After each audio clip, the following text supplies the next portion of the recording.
Ko'zgu qanday paydo bo'lgan?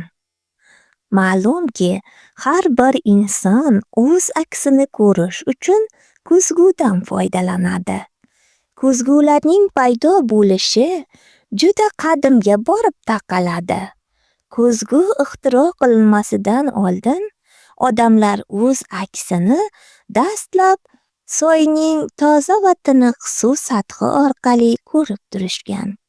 Biroq suvni ko'tarib yurib bo'lmasdi.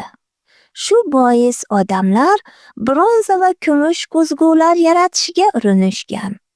Qadimda asl po'lat ham ko'zgu vazifasini o'tagan. Metal qorayib ketmasligi uchun uni oyna bilan pana qilishgan. Sekin-asta oynaga simobli qalay, alyuminiy va boshqa metallar aralashmasidan tayyorlangan yupqa parda qoplash mumkinligini bilib olishgan. Shisha ko'zgu ilk bor Venetsiyada ishlab chiqarilgan va uning tayyorlanish usuli ancha vaqtgacha sir saqlangan.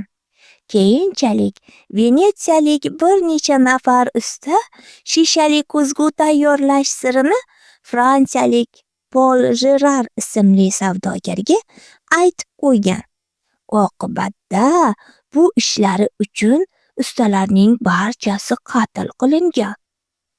Ayni paytda esa ko'zgularning ko'plab turi mavjud.